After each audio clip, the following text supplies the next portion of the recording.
We'll just give one more minute and then we will get started. As always, if you have any questions, just shoot them in the chat or feel free to unmute yourself. We do have a designated time for question and answer in this session, so that'll be towards the end. So if you want to hold your questions or just put them in the chat for later, that would be great.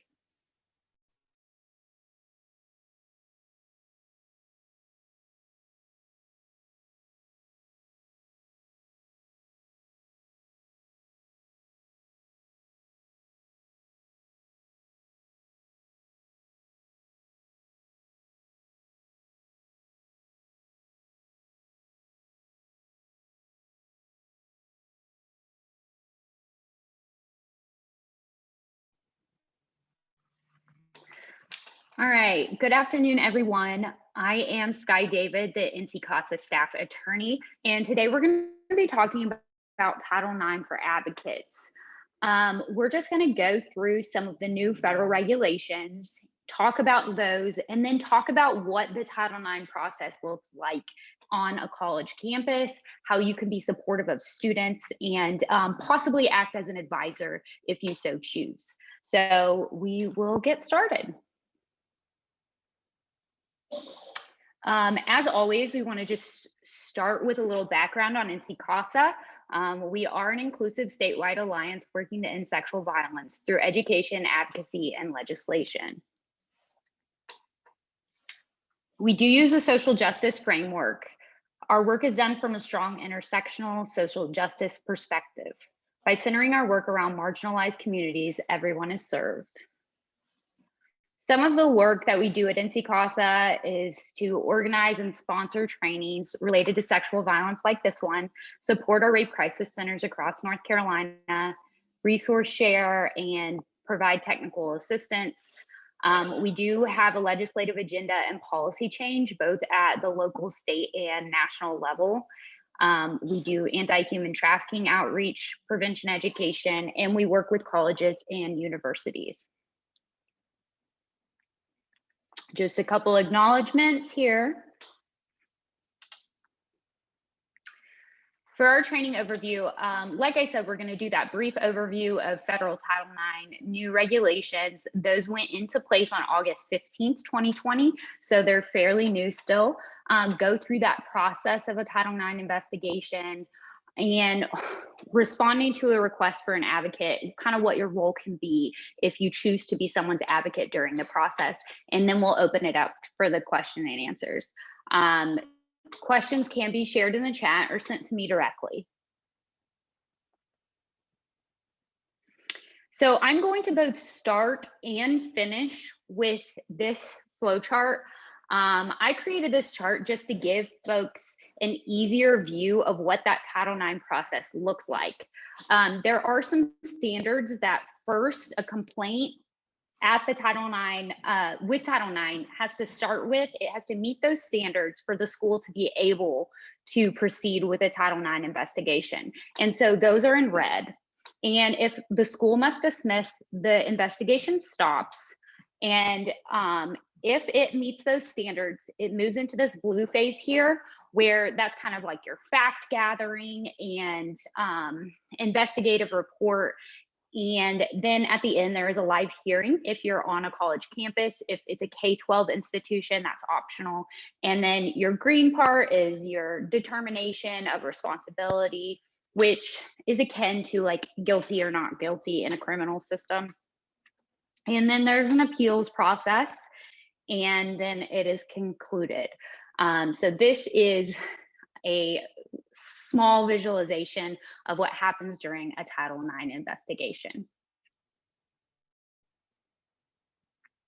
So with the new federal regulations, I'm just going to go through some of the biggest issues in the Title IX rule, and we'll cover them all individually, but mandating live hearings by adjudicators who are not the Title IX coordinator nor the investigator. The evidentiary standard is allowed to be raised from preponderance of the evidence to clear and convincing. So when a Title IX complaint is filed, it alleges either sexual harassment, sexual violence, domestic violence, or stalking. And once that hearing plays out, if the respondent, so in a criminal investigation, that would be the defendant, if the respondent, and in these cases, the person who files the complaint is called the complainant, so akin to plaintiff. If they are found responsible, that preponderance of the evidence standard means 50% plus a feather. More likely than not that this happened. So that's kind of how you can formulate that in your head. It can be raised to clear and convincing, but there are some regulations around that if the school chooses to do that. And we'll talk about that in a minute. Off-campus incidents. This is in the rule. We'll talk about this more in depth as well. Frats and sororities, some are included, some are not. Again, we'll talk about it coming up. Cross-examination by the party's advisor of choice. This was a big issue in the rule. Removal of the 60-day timeline. So in previous Title IX guidance, there was guidance that said these investigations should be completed within 60 days. However, as someone who's been doing this for years, I have never seen a complaint, and that is before the new regulations and after, that has been completed in 60 days. It was more of a pie in the sky type of thing. So I wouldn't say that that is a huge change, but it was removed from the rule. There was a narrowing of what sexual harassment is. We'll talk about that more, what it is, what it isn't in the rule. Mediation is allowed in the rule as the process moves forward. The religious exemption, we'll talk about that more as well. And both parties being at the same school is a pretty big issue. Again, all of these we'll cover in depth, but this is just kind of a preview of what's coming up. So for notice to schools, notice is triggered when, and in the K-12 context, an allegation of sexual harassment has been disclosed to any employee of elementary or secondary school. So previously you had these folks in especially college campuses who were considered to be a responsible employee, and those people triggered a Title IX complaint. But it's important to remember in a K-12 context, a lot of these are mandatory reporting issues anyway. So therefore, anybody at the school, it doesn't have to be a teacher, it doesn't have to be a counselor. Anyone is on notice once they have heard about the complaint of sexual harassment. And it may also require a mandatory report either to law enforcement or DSS. And if you have questions about that, I'm happy to answer those as well. And for campuses, the new rule allows for flexibility to decide who is a mandatory reporter on campuses or designate some employees as confidential resources. So like your campus advocates, your care offices, those types of folks. And in both K-12 and campuses, once your Title IX coordinator or an official with authority to institute corrective measures on the school's behalf has knowledge of an allegation, it triggers the response. So there's a Title IX complaint filed.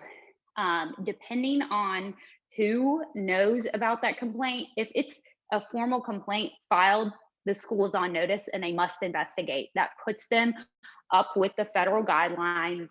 They're on notice. They must begin to investigate whatever happened on their premises. I will note that with these complaints, an official with authority to institute corrective measures on the school's behalf is not defined. So as far as who exactly that is, that's up to the school to decide for themselves.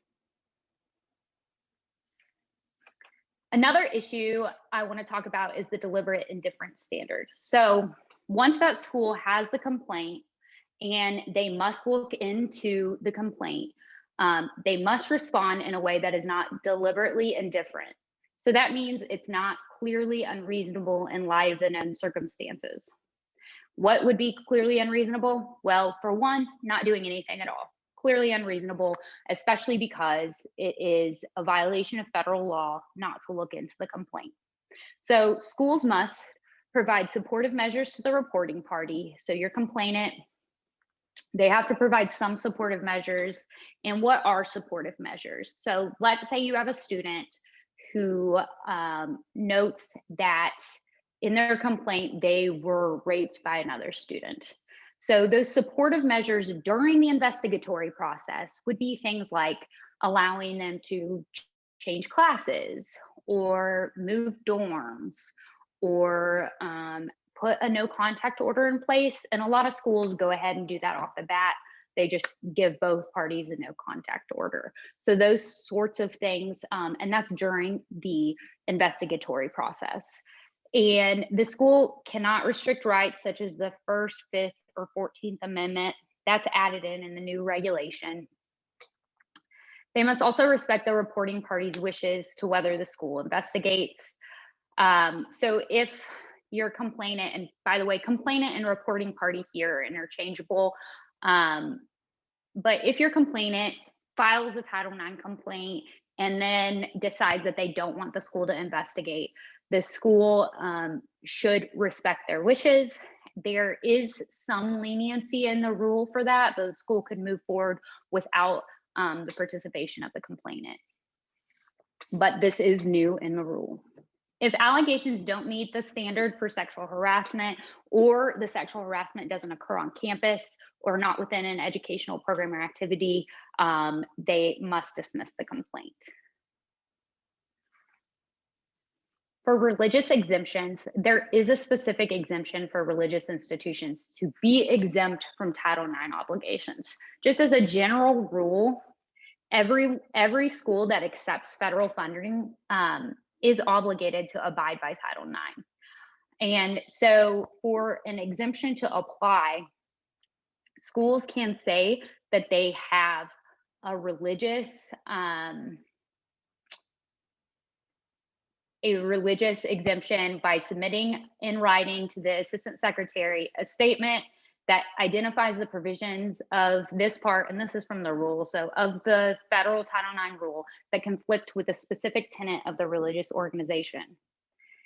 And so I want to note here that a school can assert this exemption without approval. So if someone submits a Title IX complaint and the school is going to say that they have a religious exemption, that submitting in writing doesn't have to happen right when they get an original Title IX complaint. They can do it after the fact. It just has to be once they come under scrutiny for noncompliance. So it's fairly lenient in the religious exemption. Let's say someone files a federal complaint against the school for not looking into a Title IX complaint, and then they can go ahead and submit that exemption. So it's really any time you can submit that. I will note that previous guidance was that any campuses that receive that federal funding, K-12, campus communities, and that included religious or private schools, they all had to be under Title IX regulations. So this is a pretty big exemption, but we haven't seen that play out a ton of times yet. Again, the rule is very new. So in the new rule, the location of the violation is very important. The Title IX statute applies to persons in the United States with respect to education programs or activities that receive federal assistance. This was something that was really discussed by advocates for the 2 years leading up to this rule coming out. I'll just pause here for a second and note that the first time we saw a draft of these new regulations was in 2018, and they went into place in 2020. So it was a 2-year process, and there were tons of comments submitted, and some of the things that advocates were fighting for were included in the final rule, and some were not. And this was something that was heavily discussed once there was an original draft of the new Title IX regulations, whether or not students who were abroad for study abroad would still have Title IX coverage. And it turned out in the final version of the rule that they do not. So you have to be within the United States. It says that schools must respond when sexual harassment occurs, quote, in the school's education program or activity against a person in the US, straight from the regs. This includes locations, events, or circumstances in which the school exercised substantial control over both the respondent, the context in which the harassment occurred, and includes buildings owned or controlled by a student organization that's recognized by the school. So this last part is really important here. The rule does consider fraternities and sororities that are on campus to be covered. This is something that was heavily discussed, fraternities and sororities, but if it is an unofficial fraternity or sorority, they would not be covered. Like you have a bunch of fraternity brothers living in a house somewhere and it's considered an unofficial frat house, that would not be covered under the rule. Also, my example here, if an assault happens between a complainant and respondent and you have two schools together, let's say A&T and UNCG, something like that, and they attend the school across the street, that's not a Title IX complaint at your school. Both parties have to be at the same institution. My little note at the bottom here says schools may address sexual harassment that's outside their jurisdiction by any manner the school chooses, such as supportive measures or discipline. So the point that they're making here is that maybe this doesn't fall under Title IX, or the Title IX regulations say a school must dismiss if both parties aren't students. Well, the school can still act. They just cannot act under Title IX. So the school can still discipline a student for terrible conduct if the violation happens on study abroad, but they have to do that under their other student conduct procedures, just not their Title IX ones. So the definition of sexual harassment is another big issue in the final rule. It defines it to include 3 types of misconduct on the basis of sex. One would be instances of quid pro quo harassment by school's employees, any unwelcome conduct that a reasonable person would find so severe, objectively offensive, that it denies a person equal educational access. And then any instances of sexual assault as defined by the Clery Act, dating violence, domestic violence, or stalking as defined by VAWA. The final rule does prohibit sex-based misconduct in a manner consistent with the First Amendment. Quid pro quo harassment and Clery Act VAWA offenses are not evaluated on that objectively offensive standard. They just are automatically defined as Title IX violations. Previous guidance did define sexual harassment as unwelcome conduct of a sexual nature. So it was fairly broad.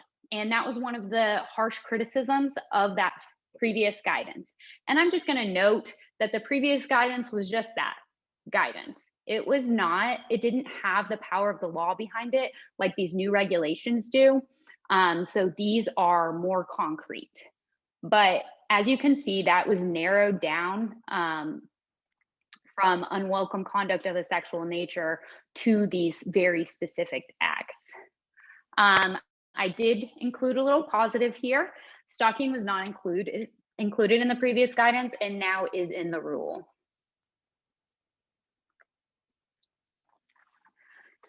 Further into the definition of sexual harassment, this final regulation and rule is about 2,000 pages.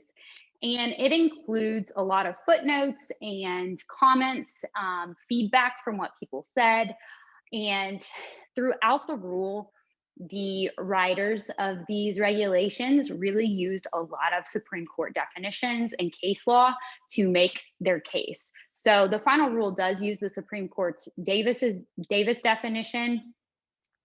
That is that severe, pervasive, objectively offensive conduct as one of the 3 categories of sexual harassment. So that there's unwelcome sex-based conduct, which that consists of speech or expressive conducts. Schools have to balance Title IX enforcement for the respect for free speech, and academic freedom. You see that kind of playing throughout these slides, your First Amendment protections. And that was something that really came from respondents advocates. And so that was something that fed into this rule quite a bit. They also used Title IX specific definitions, Supreme Court Title IX specific definitions, rather than Supreme Court's Title VII workplace standards, which is severe or pervasive conduct, creating a hostile work environment. The First Amendment concerns differ in educational environments and workplace environments. This is straight from the rule. And the Title IX definition provides those protections for educational institutions. Time frame. Like I included earlier, this time frame was changed. It includes now a reasonably prompt time frame for conclusion of the grievance process, and it just continues to use reasonably prompt. Again, from the moment a Title IX complaint is filed, that starts your kind of clock on how long it takes. And that 60-day timeline was fairly short, especially when both your complainant and your respondent have attorneys who have availability and schedules, as well as different witnesses, ensuring that you interview witnesses and get everyone information back to review whether or not the things they said were accurate, things like that. But still, the Title IX process is almost always, I would say, going to be quicker than a criminal investigation. So that is a positive of using the Title IX system versus a criminal system. I get that question a lot, so I just want to clarify that. Like I said, that previous guidance was 60 days, but that wasn't a mandated time frame, and it was just guidance. And if you're like, what is a reasonably prompt time frame? It doesn't say. The presumption of innocence. This was, I think, heavily criticized by advocates, but it just includes a statement that says the respondent must be presumed to be not responsible, so that a finding of responsibility only comes at the conclusion of the grievance process. That is to say, a school can't receive a Title IX complaint accusing the respondent of rape and assume that he is or she is guilty throughout the process. This isn't a specific rule change. Rather, previously there was just an assumption that parties will be treated equitably during the process. And this comes again from respondents advocates having a major role in these regulations.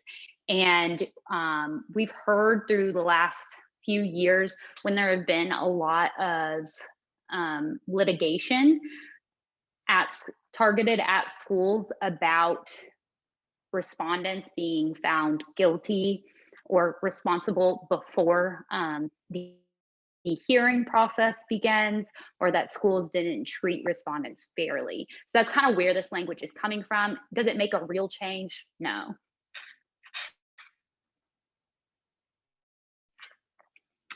So like I said, and you'll remember from the chart at the beginning, there are these metrics that the school has to meet to continue with a complaint. And so a school must dismiss a complaint if it doesn't meet that sexual harassment definition, if it alleges sexual harassment that did not occur in the school's program or activity, off campus, whatever that may be, and alleges sexual harassment that did not occur in the United States. But a school may dismiss a complaint if the complainant informs the Title IX coordinator they wish to withdraw some or all of the allegations in a complaint, the respondent is no longer enrolled or employed by the school, if circumstances prevent the school from getting sufficient evidence to reach a determination. And so I just want to stop here. These last couple ones are pretty big deals. Previously, a school would go ahead and look into the complaint, investigate it. Now, there is a situation in both of these bullets where one, your respondent could just go ahead and withdraw, transfer schools when the complaint is filed, and nothing's going to happen to them. And also, if your respondent has an attorney, or even if they've just gotten sound advice, in order to prevent the school from getting that sufficient evidence to reach a determination, they could simply not respond to the school's requests for interviews or whatever that may be. And then the school would not be able to get that sufficient evidence from them. So you could see how this could be massaged to kind of just dodge the Title IX system. Mediation and informal resolutions. Schools cannot compel parties to participate in an informal resolution process and cannot offer it unless there is a formal complaint. So you have to have that filed complaint, whether that's online or in person.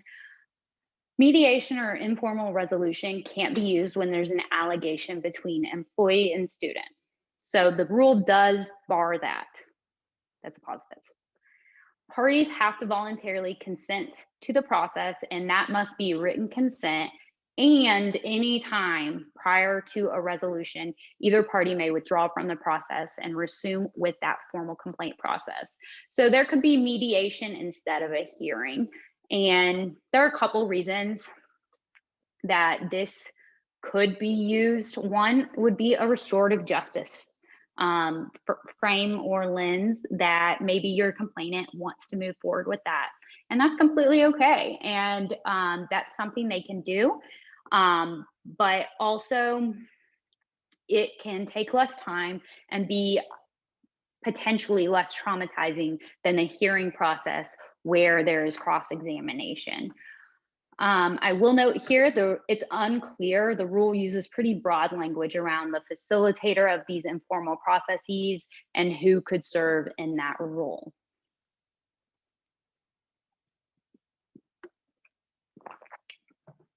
The live hearing requirement. You may remember earlier I noted that campuses have to have that live hearing component unless there is an informal resolution. And the decision maker in the live hearing can't be the Title IX coordinator or the investigator. Generally on college campuses, that's not an issue, but in K-12, if they choose to have live hearing, a lot of time the Title IX coordinator is also the investigator, is also everything. So now it can't be, they cannot be the investigator, the coordinator, and the decision maker. You can see this is straight from the rule. At the request of either party, the recipient, and recipient is the school, must provide for the live hearing to occur with parties located in separate rooms, with technology enabling the decision maker and parties to simultaneously see and hear the party or witness answering questions. And that doesn't extend to K-12. This is a change from previous guidance. It didn't require that live hearing component. Any other guidance on who that decision maker should be is not included in the rule. Schools really do tons of different things. Oftentimes there is a panel of faculty. In some cases, some institutions in North Carolina use retired judges. Whatever it may be, that's really up to the school. Cross-examination. So previous guidance from the Dear Colleague letters of 2011, 2014 discouraged cross-examination by the parties during a hearing. The rules say the decision maker must permit each party's advisor to ask the other party and witnesses all relevant questions and follow-up questions, including those challenging credibility. Such cross-examination must be conducted orally, directly, and in real time by the party of choice and never by a party personally. If the party doesn't have an advisor, the school has to provide them an advisor just for cross-examination. It does say only relevant cross-examination and other questions may be asked.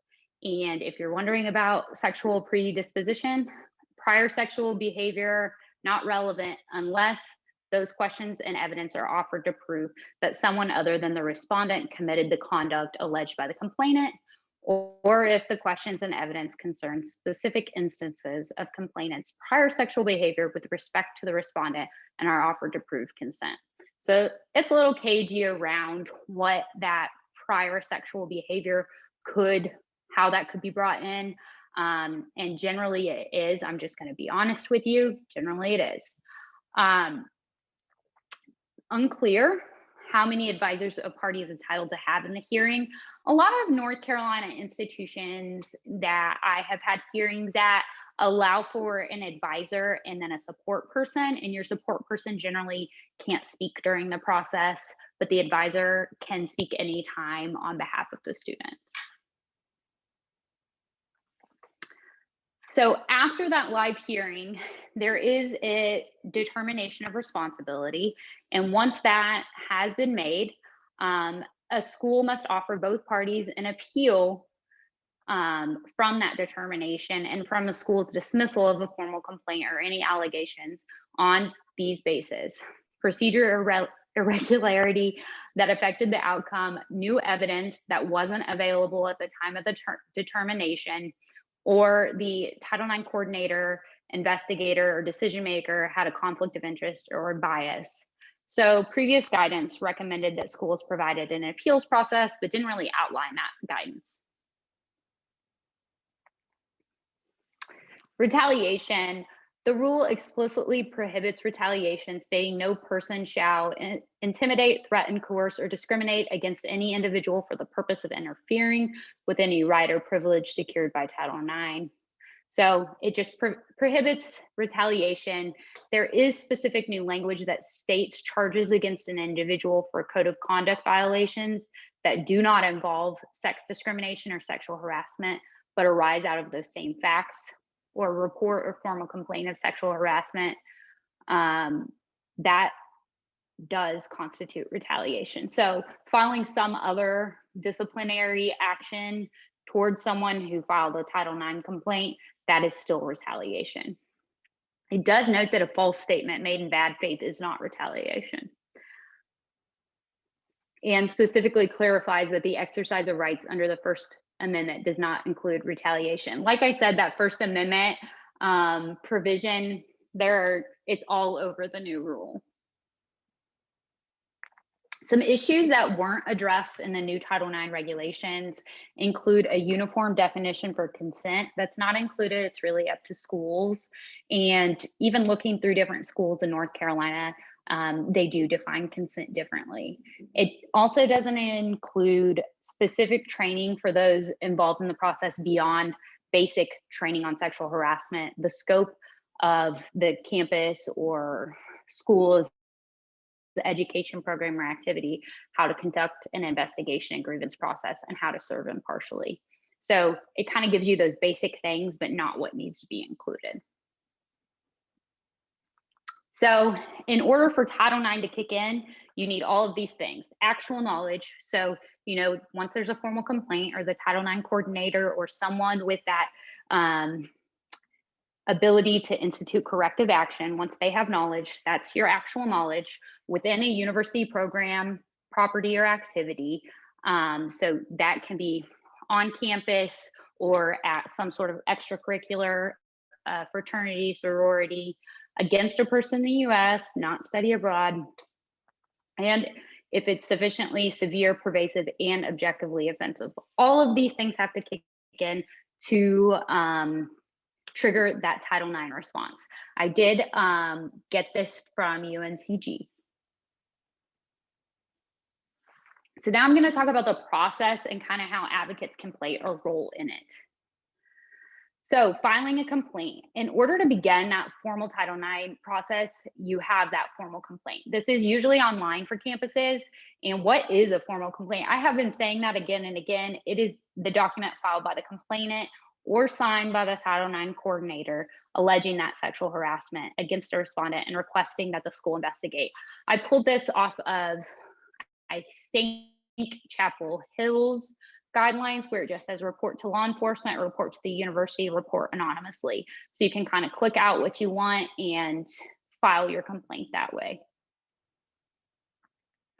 For investigation procedure, your timelines, etc., like I covered earlier, they are shorter timelines, but they are carried out similarly to other investigations. There's this informal process where parties could resolve their issues informally through mediation, and that's only in certain cases, but it does avoid that full investigation.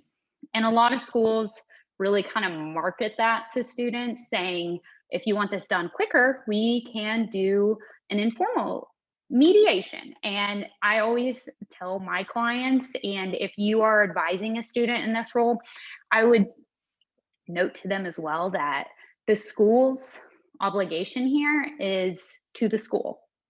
My obligation is to you, and the respondent's advisor's obligation is to the respondent. So when the school wants to do this, it is because it's in the best interest of the school just to do an informal process and get it over with, not use their resources, et cetera. So thinking about that full scope, because sometimes it can sound very alluring, and maybe it is what the complainant wants to do, and that is great if that is what they want to do. But having all of the facts, I think, is really important. The formal investigation process is broken down into several phases: notifying the parties, gathering the facts, reviewing and analyzing information, determining whether a violation has occurred, writing the report, and notifying the involved parties of the outcome.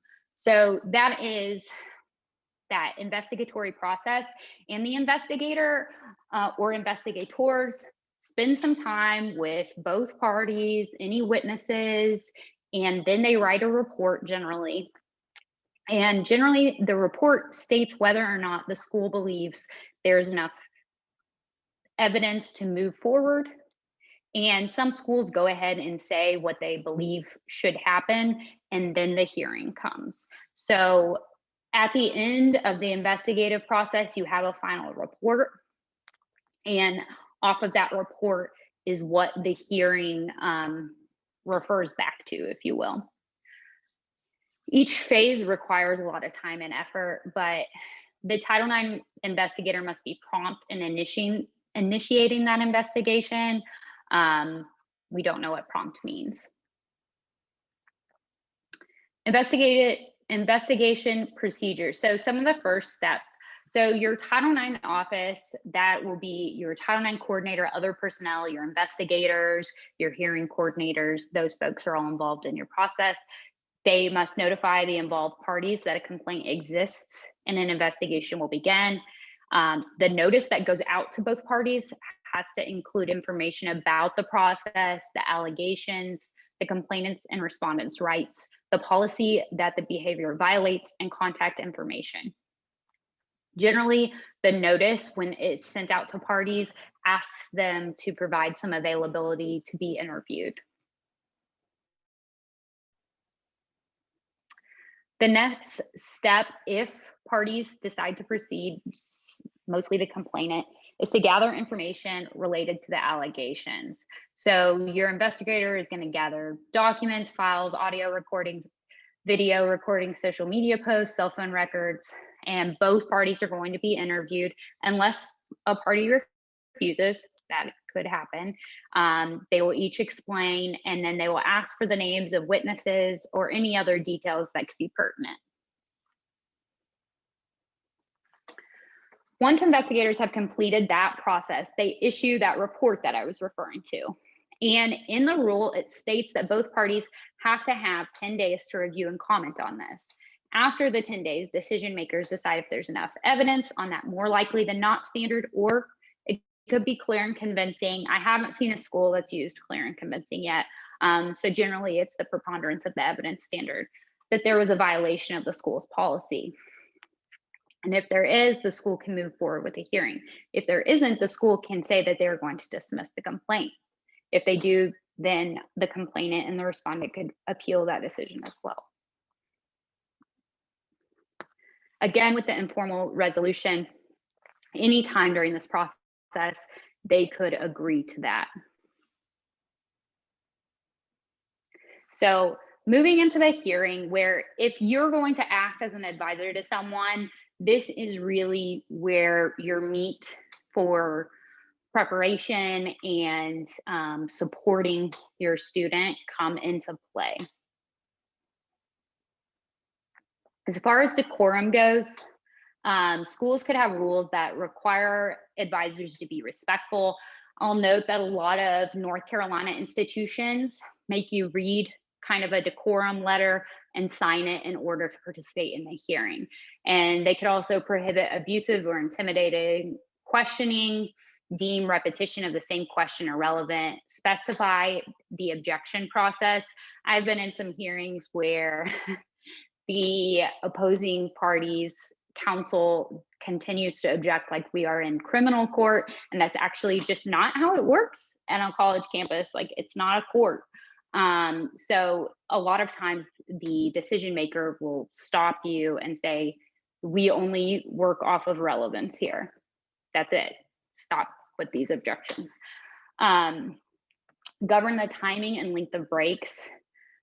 These can be really long hearings. They can be multiple day hearings, especially if there were a lot of witnesses and there's a lot of information.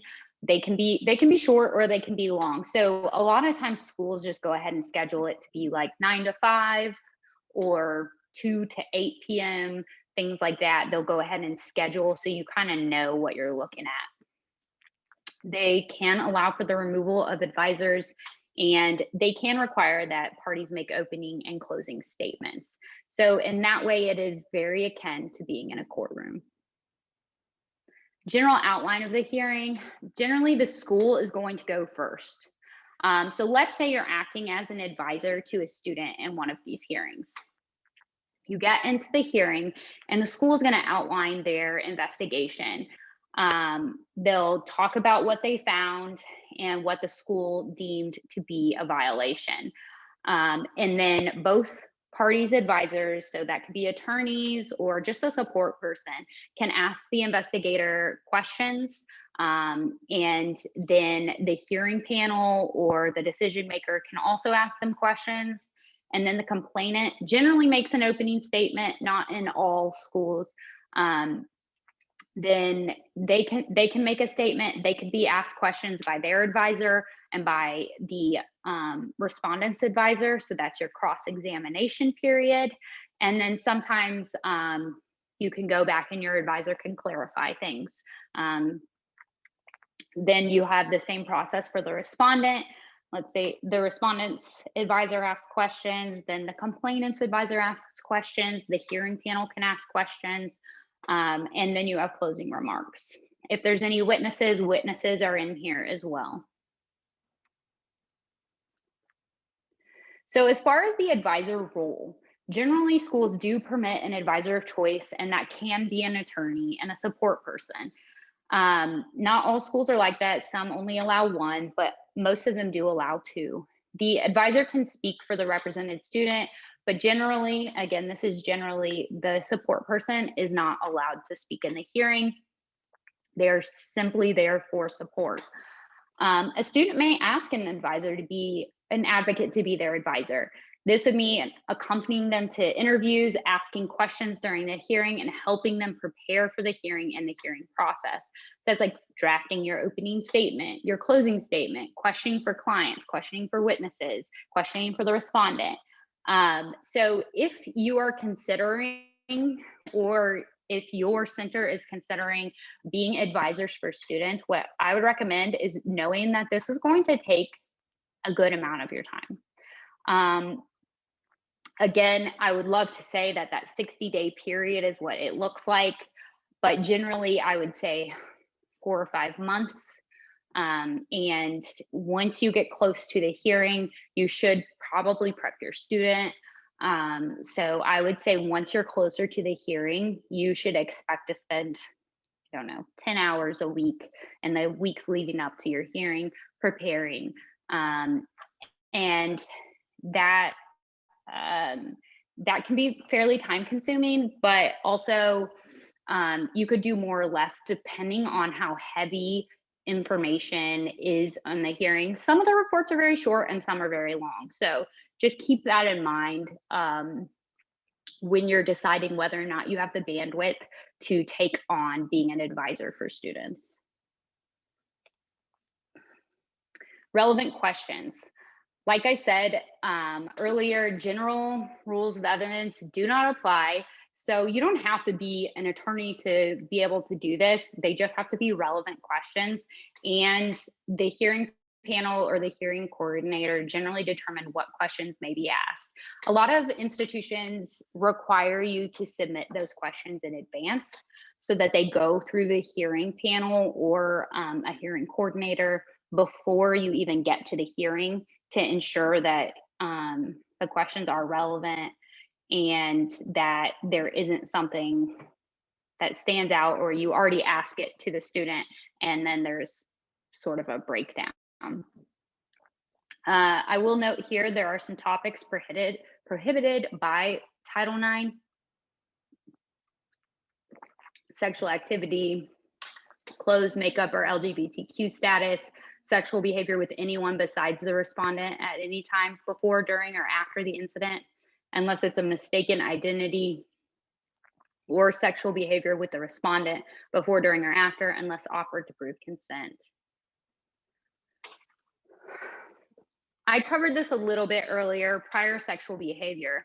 So if a complainant's prior sexual behavior is considered relevant because it falls under that consent exception, schools should be giving it limited weight in determining whether the plaintiff consented during the incident, as consent is given to specific sex acts at specific times and not transferable to other sex acts. Further, schools should give limited weight to evidence that the parties continued to have some sort of social, romantic, or sexual relationship after the incident. I believe you all know this. Many survivors continue to talk to, date, or have sex with the assailant or abuser afterwards. So once you have completed that hearing, generally there will be a break for a determination of responsibility to be made. Some schools give like a week for the hearing panel or decision maker to make that decision. But a lot of times, if you have an in-person hearing, generally that determination is made there. If a respondent is found responsible, the hearing panel may ask the complainant to read their impact statement before making a determination on what the sanction will be. So similar to a court. And I'll note here that some schools do require the complainant to go ahead and submit an impact statement before the hearing process starts. Now, more recently, since these Title IX rules say that if you offer one party something, you must offer it to the other party, a lot of schools have been having both students submit an impact statement. But the respondent should be about sanctions and how that would affect their life. Sanctions. As I noted here, from slap on the wrist to expulsion, they're all over the map. So schools are told to consider the nature and circumstances of the incident, look at the impact that it has had not only on the complainant, but your entire campus community, and look at whether or not this respondent has had something happen before, what were the sanctions then, and you can see kind of a list here. You can go from warning to expulsion, but generally you're going to be somewhere in the middle there. Appeals process, I think I've covered this. Both parties have to have the same opportunity to appeal, and they must offer both parties an appeal from a determination regarding responsibility and from a dismissal of a formal complaint. We covered the three bases that they could file on, and an institution can offer additional bases as long as these three are included and it is offered to both parties. So once an institution receives that appeal, they have to notify the other party in writing when an appeal is filed and implement appeal procedures equally for both parties. The decision maker for the appeal cannot be the same person as the decision maker that reached the determination regarding responsibility or dismissal, or the person who investigated, or the Title IX coordinator. Give both parties a reasonable equal opportunity to submit a written statement in support of or challenging the outcome. Issue a written decision describing the result of the appeal and rationale, and provide that simultaneously to both parties. All right, we are at the end again, and I'm showing you this again because it is complicated and there are many different factors, but this is kind of your chart for how the process moves forward. And I'm happy to send this out if people would like to see this again. Now I'll open it up for questions and open discussion. I want to just stick my email up here. I do represent students in these complaints. And so if you have someone that comes to your agency and is looking for representation, feel free to contact me about it. Or if you are interested in starting to represent students as an advisor, I'm happy to talk to you more in depth about the process. Okay, I will open it up now. I believe there are some. Yep.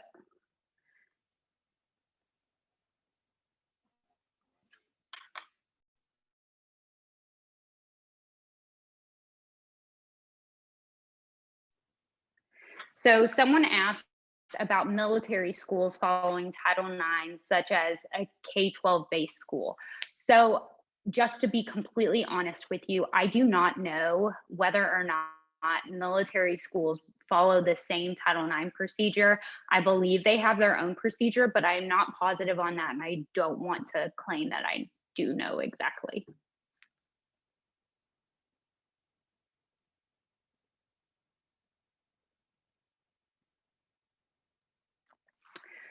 Okay, I have a question here. What can you say about the standard that the abuse must be pervasive, i.e. repeated? So this is really a fact-based determination. So it's up to the school to decide whether or not it is pervasive and objectively offensive.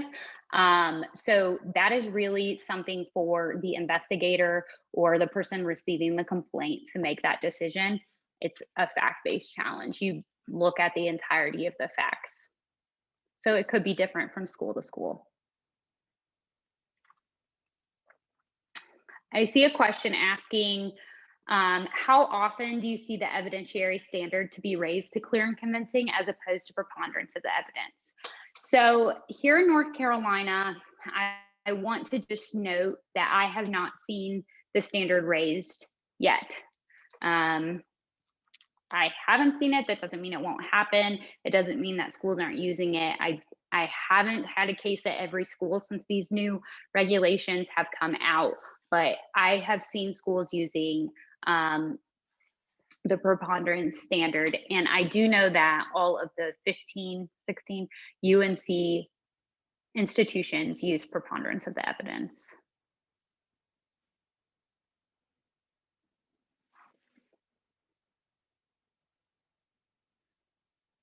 I see another question from Carolyn. Is the phrase due process relevant to Title IX cases? I was alarmed when the Title IX coordinator talked about it because I thought it was a legal term, not applicable to Title IX. So that due process, it can be tricky because I think that it is more of a buzzword than anything. I just want to note that a lot of these due process claims have come from litigation. So I think that schools maybe use due process when they talk about it. And it kind of goes back to that slide that I had that said, you must automatically assume that the respondent is not responsible until there is that determination of responsibility. That is sort of a due process claim. And like I said, it doesn't mean anything. It just says, this is what you should assume. So rather than saying, in order to do this, you must X, Y, and Z, it just states that. And that's what I would say about due process. It's kind of just a statement that the school is considering both parties and giving them equal access to the institution and supportive measures throughout the process.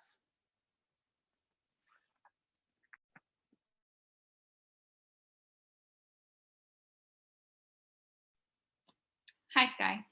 I'm curious, at what point in the Title IX process, if the... Yeah, feel free to unmute yourself and just ask the question if you have one. Oh, sorry. At what point in the Title IX process, if the complainant doesn't have their own advisor with the school appointment, would they not appoint it until the hearing?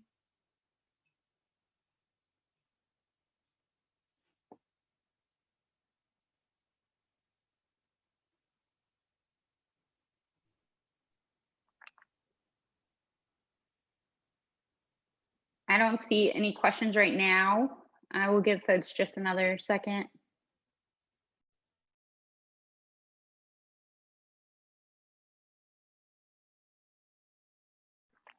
I will note that as far as our legislative agenda, we have seen in this last week a bill filed that would make it harder to bring a Title IX case. It's actually more stringent than the Title IX regulations that are in place now. So there was a state bill filed that would say that schools can't expel someone for a sexual violence related claim, a Title IX claim. It's a bad bill, and we have seen it filed the last at least 4 years, but Nc Casa will be opposing that bill, and it would make it harder to bring a Title IX case anywhere in North Carolina. Oh, people are saying Leah asked a question. I did not hear it. Yeah, I don't know. Can you hear me? Maybe it's my earphone.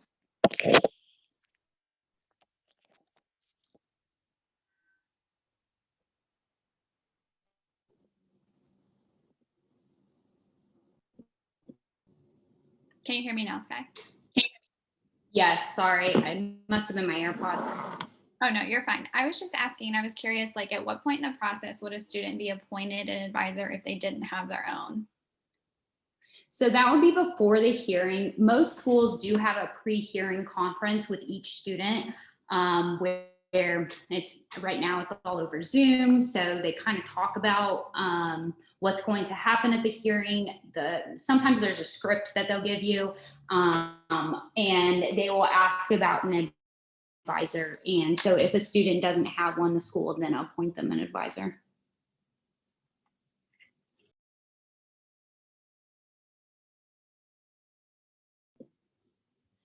I see a question, is that bill supported by men's rights groups? It is. And I will note that it seems to have stemmed from a situation that happened like 6 or 7 years ago to a legislator's family member. And so it is annually filed since I think 2014 or so. So that's really kind of where it stems from, but it is supported by those men's rights groups, and similar bills have passed in other states. We have just seen it every time and tried to just quickly get rid of the bill and make sure it won't be heard. How active are these men's rights groups in North Carolina? So I would say they're sort of sporadically active. They send emails, etc. And I think they sometimes lobby at the General Assembly, but they are not like everyday staples as far as talking to legislators.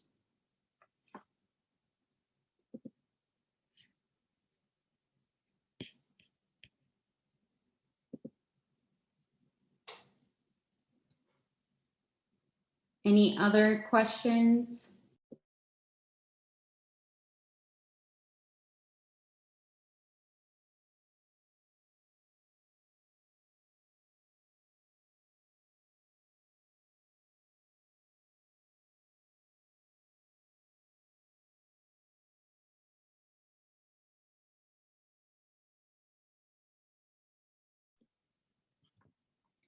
Well, if in the future, like I said, you are interested in serving as an advisor, or you have some questions about a hypothetical, feel free to shoot me an email or call me, and we can talk about the Title IX process and how to best support students throughout that process. Thank you all so much for being on this. I really appreciate your time. I hope everyone has a good Thursday.